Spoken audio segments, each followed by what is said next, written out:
شما آخوندا کی میخواید این ایران ما رو ول بکنید؟ بدبختمون کردید، بیچارمون کردید، ایران رو نابود کردید، هیچی دیگه از ایران ما نمونده. ول کنید برید دیگه، بذارید ما اشغال بکنیم. سلام، خوبی؟ آقا همین اوایل دهه 90 نقشاشو کشیدن. ابوبکر بغدادی گفتش که تهران رو میخوایم بگیریم و تصرف بکنیم. چند نفر از شما رفتید و در مقابلش ایستادید؟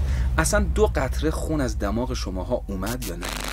ای کسی که ایرانی هستی و قلب تو برای ایران میتپد و ایرانی و وطن دوست هستی، رفتی یه چچ بخوری از داعش یا نه؟ نرفتی، چون میترسی. پس ایرانی نکن. ماها و طیف ما و اونایی که واقعا وطن دوست هستن، ایرانی دوست هستن، که سبقه به دینشون اسلام هستش، اونا چک خوردن هیچی، سرشون رو هم دادن، بچه هاشون هم الان یتیم شدن، همسراشون هم بیشوهر شدن. تو حتی حاضر نیستی 4 قطره خون از دماغت بیاد.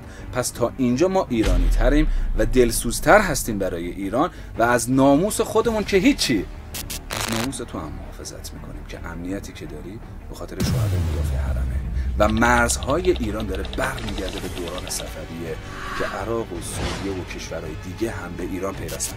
نه به اون معنای مرزی که خواسته باشیم تصرف بکنیم، نه، دلهاشون با انقلاب ایرانه. کشورهای دیگه همه روشن شدن و چشمشون اینطور به انقلاب ایرانه.